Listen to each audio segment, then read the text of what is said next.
Have that Starbucks. Good morning.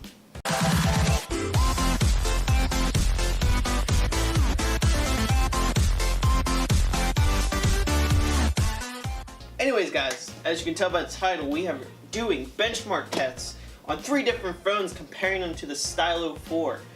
This is the current phone I'm using. The previous phone I had was the ZTE Max XL. Ugh, that's a mouthful. This one I got about a year or so ago. And this phone is the K20.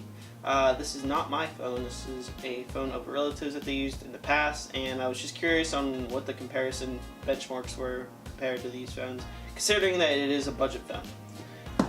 Alright, so I'm going to display these results, and I'm going to tell you, whenever I compared them, I was fucking mind blown, because I wasn't expecting the phone that won, or that did well, to be the winner, kind of, essentially. But I'm going to display them on screen before I reveal the winner, and you guys can look for yourselves. This is going to be the CPU benchmark, so basically how well the processor did. These two are running 8 cores. I think this is just a quad core, which is 4 cores. This is the Snapdragon. I can't remember these 2 models of the processor, but I'll have them on screen later on down the road, going over the specs.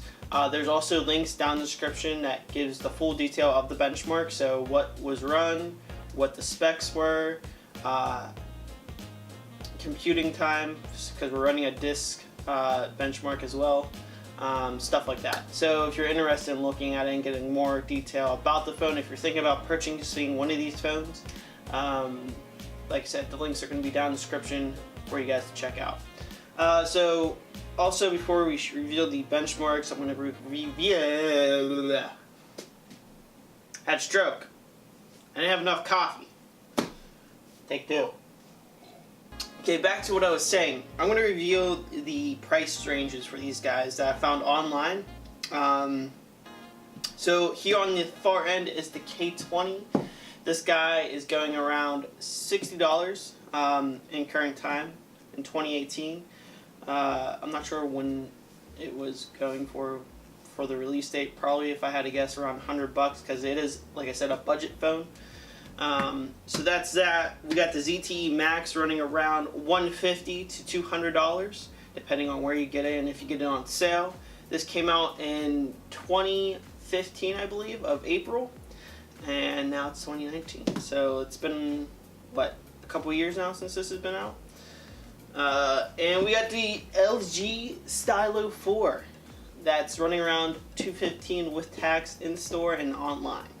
So obviously the more expensive phone is here on the right, but doesn't mean that it offers more or is as good as the other phones. So like I said, I'm going to display the benchmarks on screen, and you guys can judge for yourself which one actually won, and then we're going to discuss on the phones.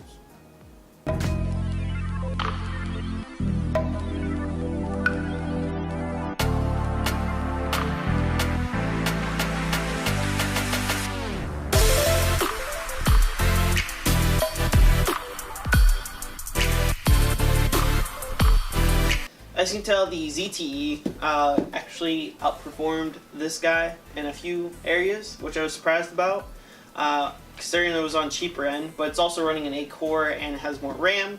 So this guy on the right here, he's only running 2 gigabytes of RAM, which is kind of surprising for a phone, and most users and consumers would probably walk away from that, but it doesn't mean that it's not a good phone. With my experience so far, I haven't had an issue. And you're also able to expand the RAM by adding a micro SD card to the phone. So you don't necessarily have to be running 2 gigabytes of RAM. However, this guy over here on the left has less storage of disk space, but the RAM in the long run is, I think, 8 gigabytes, which is plenty enough for a phone. So this gives the phone the advantage over short-term processing, if that makes sense. So think of RAM, if you're not a tech nerd, as short-term memory. So any temporary files that's going to be using for applications is going to be stored in the RAM section. This is going to run your operating system for a few things, apps that you're launching, stuff like that. And obviously if you have more RAM, you can run more applications. So this is why the disk space was favored for this guy over here. However, in processing, as you'll see in the charts of the specs, the first set of cores for this one is higher, but the second set of cores for this one, so the last 4, is actually only 1 gigahertz, whereas this one is vice versa. I think the first set of cores is 1.50 gigahertz for the first set of cores. Not totally sure because I'm not looking at the graphs since last night, so I'll have them displayed on screen for sure for you guys, so I'm not giving you guys wrong information. And then the second set of cores is around 170 hertz, gigahertz, around there. The single core test went to this guy because the first set of cores is a lot more stronger than the Stylo, as I just dropped it on its head. So obviously the multi-processor benchmark test went to this phone because it has a higher output compared to this one combined with the all 4 cores combined working together. But in single core use, this one won because the first set of cores are a lot stronger than these ones. Now I don't know if you can even overclock a phone like you can a PC. I wouldn't imagine you'd be able to, but doesn't mean that you can't. Like I said, I wouldn't know. Let me know down in the comments because now I'm kind of curious. Okay, so we went over the CPU, we went over the disk on reasons why one did better than the other. Now my overall review. I like the Stylo 4. I like the slim design, but I think I would, like, if I had to choose between the two, if this had newer software on it, I'd definitely go for it. Like, I would totally choose this over the Stylo. The performance on the Stylo is good for what the specs are running at. I haven't had any lag or latency issues, and I've run a different amount of apps and whatnot. And I love the slim design, but I prefer the wider screen over the longer screen, if that makes sense. Especially when I'm watching like YouTube, Netflix, stuff like that, while I'm not at home watching it on a TV or on my computer. On the go, multimedia wise, I think this would be favored.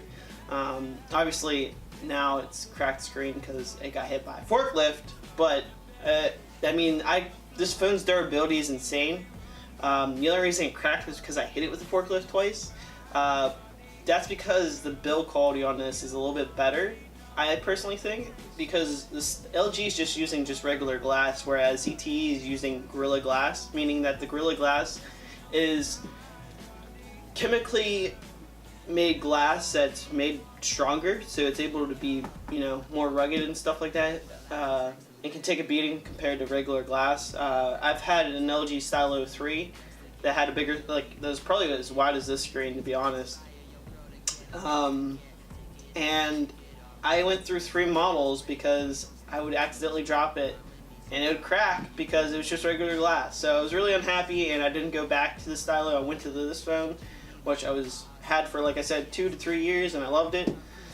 Not saying that the LG phones are bad. I just would think that they would probably switch to some form of Gorilla Glass or stronger glass, because the glass that they're using is like bad.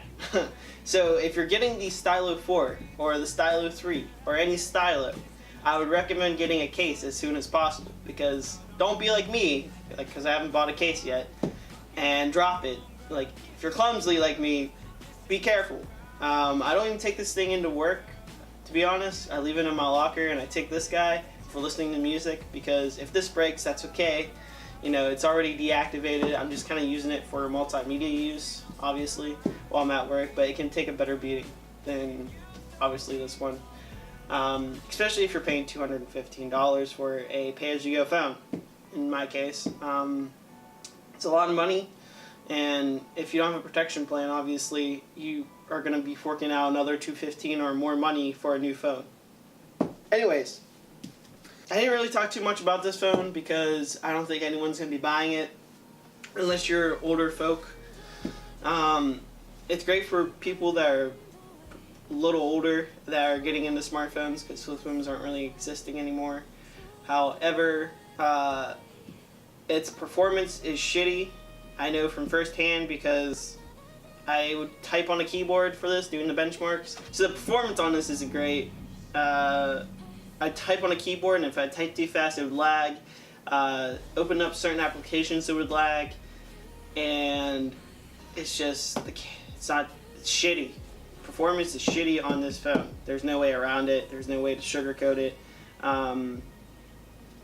That's why it's off and it's deactivated, and it's going to get recycled. So I would be doing a sound test, but I'm not doing a sound test on this one.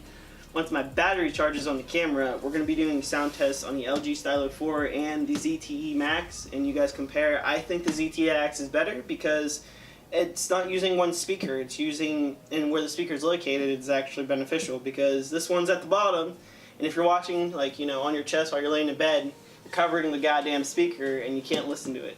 So that's a bit of annoyance. I wish LG would have thought better on the placement of the on the phone, but you know, you can't win. This one's on the back. I'll have B-roll footage showing where it is. It wasn't that great, but it wasn't terrible for a budget phone. It was that happy medium, but still wouldn't make up for the performance issues that I was having on this phone. If you're interested in purchasing any of these phones, I'll have links to the cheapest prices or places that I found that are selling these phones, and as well I have the benchmark results down in the description below for you guys to look online and compare and look and see what was tested. And with that said, I'll see you guys next week, or later this week I should say, in the next video. Stay awesome.